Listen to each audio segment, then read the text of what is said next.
میرے آقا علیہ الصلوۃ والسلام فرماتے نظر، یہ نگاہ شیطان کے تیروں میں سے ایک تیر ہے. ایاکم والنظر فإن تزر الشہوۃ فی القلب.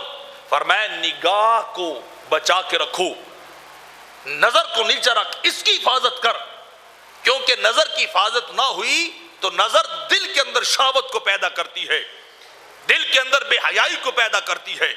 نگاہ دل کے اندر بے حیائی اور برائی کے خیالات کو پیدا کرتی ہے، اور پھر انسان گناہ میں پڑ جاتا ہے، گناہ کی طرف چلا جاتا ہے. فرمایا ایاکم والنظر، اپنی نگاہوں کو بچا کے رکھنا. نظام الدین زری زربخش رحمۃ اللہ علیہ فرماتے ہیں کہ اگر کسی کو نعمت ملی ہے تو وہ بھی نگاہ سے ملی ہے، کسی کو زحمت ملی ہے تو وہ بھی نگاہ سے ملی ہے. نگاہ تیری ہے، نگاہ میری ہے، نظر ہم سب کی ہے. جس نے نظر کو گناہ سے نہ بچایا وہ عذاب میں مبتلا ہوا، وہ اللہ کا نافرمان ہوا، وہ گناہ میں پڑ گیا. اور جس نے نظر کو بچا لیا اور دیکھا کبھی گنبد خضرا کو نظر سے، کبھی کعبۃ اللہ کو دیکھا نگاہ سے، کبھی اپنی ماں کو دیکھا، کبھی باپ کو دیکھا، اور کبھی قرآن کو دیکھا اپنی نگاہ سے، اور کبھی اپنے شیخ کامل کا مکھڑا تکا اپنی نگاہ سے. فرمایا جو نگاہ کو اس طرف لے کے جائے گا رب اسے نعمتیں عطا کرتا جائے گا، رب اسے نعمتیں عطا کرے گا. تو نظام الدین محبوب الہی فرماتے ہیں نگاہ بڑی اہم کردار ادا کرتی ہے انسانی زندگی میں، بڑا اہم رول پلے کرتی انسانی زندگی میں. یہ نگاہ کہ یہ نگاہ کسی کو پاتال تک لے جا سکتی ہے اور کسی کو اٹھا کر عرش اولا تک لے جا سکتی ہے، جہاں تک چاہے وہاں تک لے جا سکتی ہے. یہ نگاہ بڑی اہم ہے، اس کو بچا کے رکھنا چاہیے، اس کی حفاظت کرنی چاہیے. امام غزالی رحمۃ اللہ تعالی علیہ فرماتے ہیں پہلی بات یہ ہے کہ نگاہ کو حرام سے بچا کے رکھ، نگاہ کو ناجائز چیز سے بچا کے رکھ.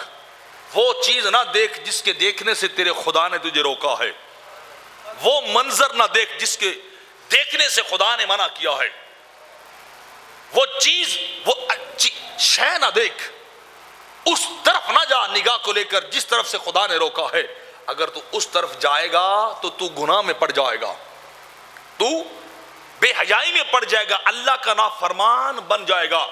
اور دوسری بات فرمائی کہ نگاہ کی حفاظت کر، دنیا کے تماشوں کو نہ دیکھ، لوگوں کی جاہ و جلالت کو نہ دیکھ، لوگوں کے بنگلے کوٹھیوں کو نہ دیکھ، اپنی نگاہ کو بچا کے رکھ. اگر لوگوں کی اشیاء کو دیکھے گا تو دنیا کا طالب اور عاشق بن جائے گا، دنیا کی طرف دیکھنے والا بن جائے گا. پھر تیرے دل کے اندر دنیا کی محبت پیدا ہوگی کہ اس کے پاس اتنا کچھ ہے تو میں بھی بنا لوں، اس کے پاس اتنی چیزیں ہیں تو میں بھی اتنی جمع کر لوں، اس کے پاس اتنا مال و دولت ہے تو میں بھی اپنے لیے مال و دولت جمع کر لوں. فرمایا نہ تو حرام چیز کو دیکھ، نہ مباح دوسروں کی چیز کو دیکھ، بلکہ کیا ہے اپنی نظر جھکا کے اپنے مولا کو دیکھ، اپنے مولا کو دیکھ. رکھی سکھی کھا فریدا تے ٹھنڈا پانی پی، رکھی سکھی کھا فریدا تے ٹھنڈا پانی پی. نہ ویخ پرائیاں چوپڑیاں تے نہ ترسا جی، نہ ویخ پرائیاں چوپڑیاں تے نہ ترسا جی. کہ فرید غیروں کی طرف نہ دیکھ، جو کچھ رب نے دیا ہے اس پہ قناعت کر، اس پہ صبر کر جو تجھے خدا نے دیا ہے. جب تو اللہ کے دیے پہ صبر کرے گا، اللہ کی رضا پہ تو راضی ہو جائے گا، عرش کا مالک تجھ سے راضی ہو جائے گا، عرش کا مالک تجھ سے راضی ہو جائے گا.